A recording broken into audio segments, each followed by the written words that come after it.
Wonderful. So we're going to have a look at using your flash.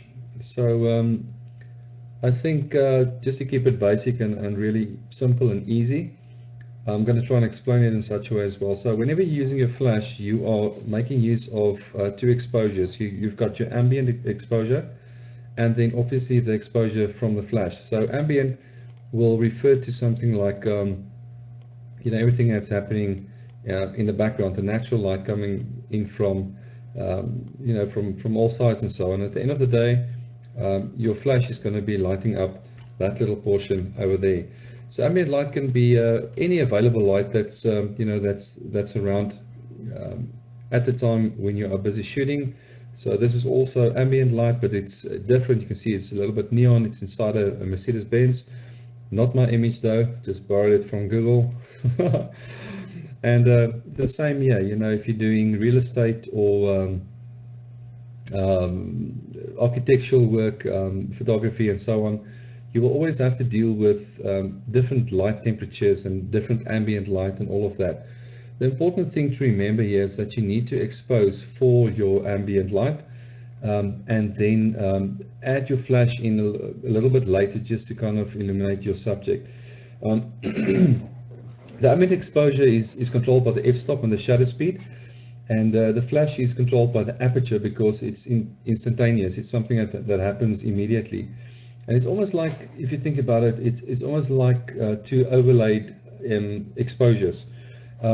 It's a frozen instantaneous flash exposure combined with a slow shutter ambient exposure. So because they are both made at the same time, they are both also adding to the exposure, to your final image. So the two things we have to consider when using flash is, first of all, is the ambient exposure and the ambient light, and then obviously the flash as well. So most important thing is just always to find your ambient exposure first. Expose for everything that's happening in the background. If you had a couple here standing, expose for your sky or for more of the lighter areas in your image, just to get a good exposure before adding your flash. This module is loaded with fantastic practical sessions that you can follow through, so please read through the assignment and also do the questionnaire right at the end. And let us know how you find it, man. Let us know if you came right with this. Before I'll take an image like this. This was like very, very early work for me. I think this was shot in 2008, 2009. I just basically walked around in the estate where I worked and saw the butterfly on the flower, and I took the shot. But it's very important before you take the photo, and that actually goes for all genres of photography, is to get a final image in your mind of what you would like the final product to look like. So over here, obviously, I decided that I would like to have a shallow depth of field, f2.8. I guess I can't remember what the settings was on this image, but I wanted the background to be blurred out, to be soft, and I also wanted a little bit of let's say a little bit of interest on the sides like this, and a little portion of the flower over here, and then I wanted my main point of interest to be set right in the middle where the butterfly is. So you decide on those things first before you jump in and get the shot. It's almost like you don't want to go hunting and just want to go fire off a couple of rounds in the bush. You actually want to aim at something, and this is what we aim for, and that's also how you can measure your success on the shot. Did you nail it, or did you not nail it? Just have something to aim at. So when you decide to take a flash off camera, it will produce different shadows and add a lot of drama in your image as well. So we're going to have a look at that in later modules. Your depth of the shadows, the contrast and drama, and all of those things will be influenced by taking your flash off camera, because you can actually now direct the light to come in from a certain point from your flash. So on camera flash, it means that you only have, let's say your camera is over here. Here we go.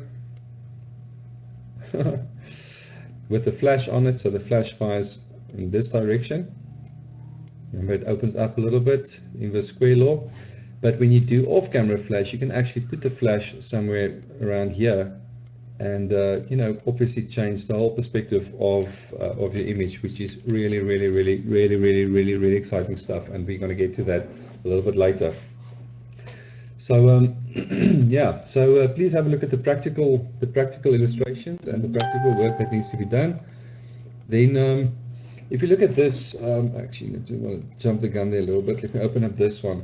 So what we're going to need to do is remember our exposure meter inside the camera. So if you look through the viewfinder, this is what you're going to see, either on the side or at the bottom. So we need to try and get first get your ambient exposure, obviously. So that will be first, and then you know, once without taking the shot, and then the second exposure would be this one. And the reason why we underexpose it is we're going to expose for the sky. Let's say we've got a couple of clouds. Now I'm very artistic here. So you're going to take your reading from the sky, which means that your subject is going to be a little bit too dark. And then after that, we're going to do, you know, once you've got your ambient exposure set for the sky and the background, all of that, you're going to take a look at your light meter and just dial down your exposure by a stop of 2, and then your flash, switch on the flash, and then the flash is gonna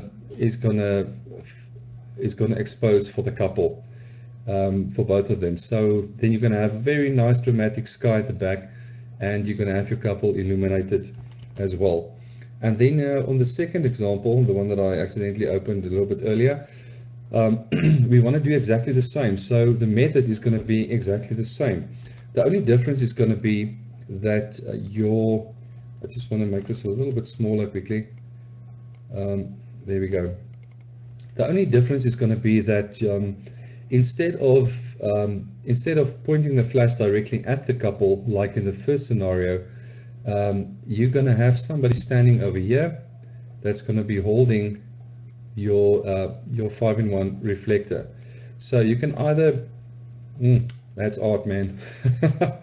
And he's a happy fella. Look at that. There we go. He's got some hair. Oh, could be a girl. Sorry.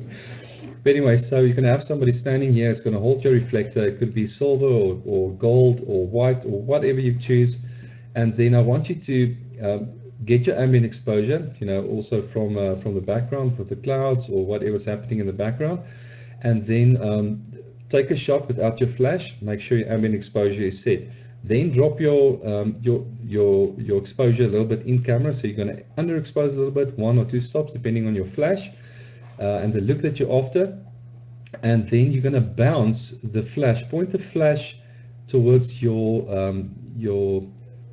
reflector, and allow the light to, you know, stand far enough. The distance between your flash and the reflector needs to be far enough that the flash has a little bit of time to kind of open up a little bit like this.